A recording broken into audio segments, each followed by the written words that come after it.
wanted to know, I prefer lycra as well. You prefer what? Lycra. I just wanted him to know lycra. I got a bit worried when David started to talk about the cross-dressing backstage. Wasn't sure what I was supposed to do. I came up with one or two good ideas, actually. It's very nice to see you, Michael. You and I have chatted over hot microphones for a number of years. A long, long time, haven't we? Time. Yeah. I used to write to my mum and say, I met Michael again in Soho this morning.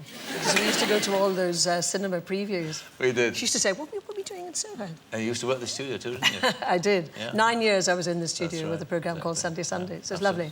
Let's now talk about the book. I mean, the extraordinary thing which I want to ask you about is that you've suffered the unimaginable for any parent, which is the death of a child. It's a thing we don't even think about.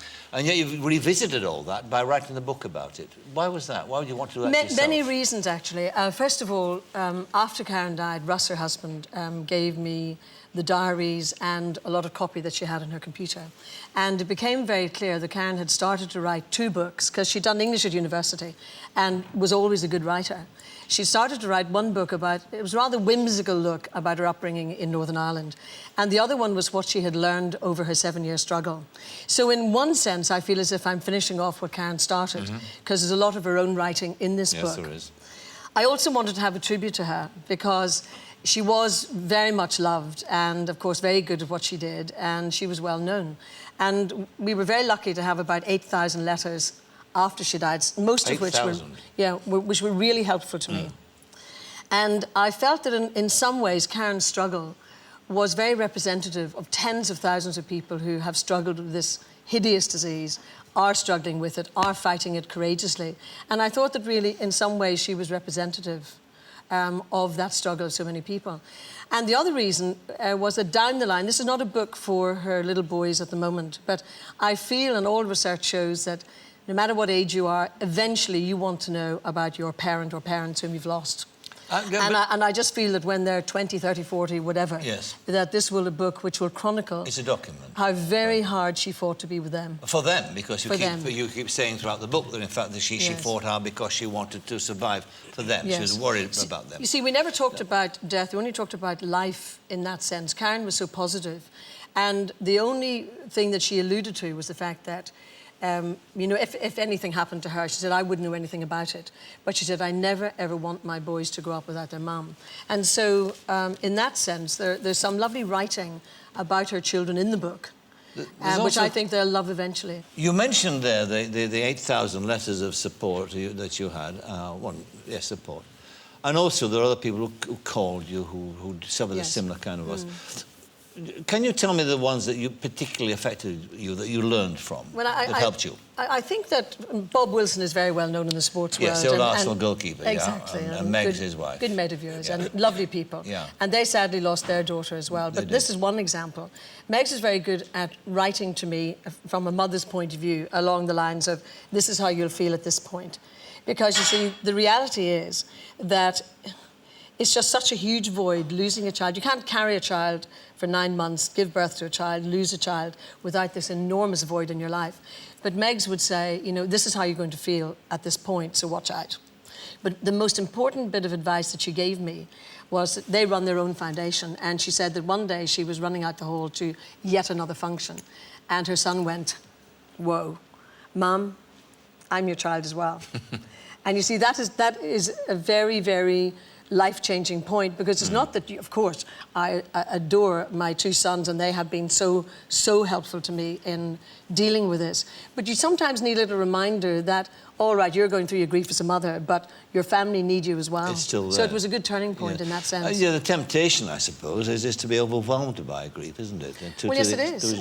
Of all else. And I think, and I'm not underestimating any other form of grief, because grief is grief and it's all relative at the time. I think it's a particular one, though, it is. It's, as I mentioned before, you can't give birth to a child and then have this huge void and not feel it on a different level. I mean, I describe it as soul-shattering, and that's what it is. You lose your sense of normality, or whatever you feel normality is. And it's a question of trying to sort of scratch your way back to some degree of normality. And so nothing from that point can be the same, can it? And it changes everybody. It does. It changes everybody to a point, because you can't have that loss without it. You can't be exactly the same person you were before. And I suppose I lost myself for a while. I think that, from a mother's point of view, is the thing that I suffered the most. I didn't know who I was anymore because I'd obviously known myself for humpty-tump years, and I thought that I was one type of person.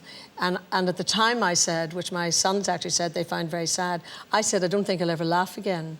But of course you realise after a while that that's not true, because you find yourself laughing despite your grief and despite yourself. And one old lady wrote to me, which is probably one of the most helpful letters. At the time, I didn't think so, because she wrote to say, I'd like to tell you it'll get better. But she said it won't, because I lost my son, 33 years ago, whatever it was. But she said, you will learn to live around it and through it. And that's the truth. You learn to live, it's a different form of life. But you do scratch your way back. And that's what I've been trying to do, because you have to be positive for the rest of your family and your friends and life in general. Did writing the book help in that, or did it just revisit too many awful memories for you? Well, I did have to face everything and avoid nothing in that sense, because it would have been pointless writing a book that was a pedestal, whitewash eulogy. I had to sort of be real about it, because we all have faults, and I just felt that it had to be a real book, but obviously without going too far with it, because a lot of the entries in Karen's diary were just too personal. But I feel that, I hope anyway, and by the reaction I've had, I feel that there is an uplifting aspect to it. It has been more cathartic than not, in that sense, although I had to walk away from it many times. And I've been told that it's very helpful to people who aren't necessarily suffering cancer. I mean, for other reasons. For example, the girl who helped me type up some of Karen's notes, she'd gone through a very bad divorce, and she said, actually, Karen's positivity and her attitude and her very profound way of talking about what she'd learned had really helped her through a very nasty divorce. Mm-hmm. So I hope it's helpful to people as well as being a chronicle for our family. You mentioned in the book an interesting thought. You said the times when you're tired of coping. Yes. Yes, I think that because...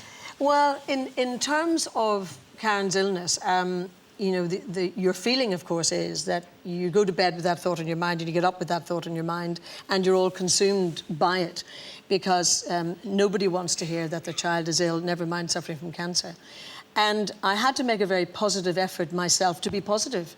I had to say to myself, well, if I'm going to be any use to Karen, I have to be positive and I have to go along her way of thinking.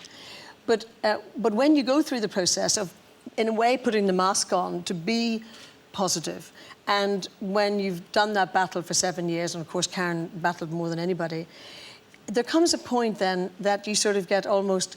There are days you just feel like saying, I'm tired of being brave now. Yes, but that point is past now, thankfully. How important is work to you now, in the sense of it being a distraction, a means, I suppose, of cutting off that thought which should always be there? Well, I was brought up in Northern Ireland, and we were brought up with a work ethic. If I was sitting there as a child not doing anything, my mother would have said, go off and do something, go on, off. And so I grew up with that, and I started to sing when I was about 8. So I was a semi-professional singer from then. I've worked all my life. And I enjoy work, as you do, I know. And I never want to stop working, really. I'd say it may give me up, but I don't want to give it up. So you're right, work was very cathartic and a great therapy for me. And it gives you something to focus on, something else to get up for, something to put the old slap on for in the morning. And get up and focus on something different. And become that person you imagine would never be again. Well, exactly. You try to be. As I say, you claw your way back a bit. And you're doing the dancing, aren't you? Well, I am. Strictly Come Dancing. I am. I did want Matt to do it with me, actually. Oh, that would be a wonderful pairing, wouldn't it? It would have been really? great. Yeah. Yes, I did. Oh, I never heard of that. Just thought Would you be able to that Strictly Come Dancing? I think you'd cut a good... I have problems moving. I'm good in a chair eating crisps. Just getting up's a battle for me. Listen, I've got news for you, so am I. I'm exactly the same. And the thing is, I couldn't find anybody within my family or a group of friends to say, don't do it. They just said, do it for fun. Go out there and, have a bit of fun for a change and get fit. You're a very elegant man. I mean, you'd be... Well, she didn't want me. She wanted Matt. That tells you everything you need to know. Well, look, what we haven't mentioned, actually, is the purpose for you writing the book. The real purpose is to raise money for the Karen Keating Foundation. Absolutely. That's where the money's going. It's going, and also some to be kept in trust for the boys as well, for Charlie and Gabriel. Yeah. And you call the book Next to You. Is that a sense of expressing something, that she's next to you? Is that... Well, there's a little poem actually at the beginning. That's and right, it was sent as part of the 8,000 letters. And I loved... In fact, this lady had very beautifully embroidered the poem onto a piece of fabric. And it more or less says, you know, although you think I'm far away, I'm next to you. Mm-hmm. But what I do feel now, at the beginning, I only felt separation, but in a strange sense, a year and a half down the line now, I feel I can take Karen with me places, if that makes sense. Yeah. I feel it could be in a shop or some silly dress that I think she'd love that, or maybe a place that we've gone to in the past together as that noisy family, and I can feel her presence there a lot. Yes. And so I feel I can take her with me, so I feel she is next to me in that sense. Good. And the fact you can talk so eloquently about this awful situation you found yourself in is testament to that. Gloria Hunniford, thank you very much indeed. Thank you, Michael, very much.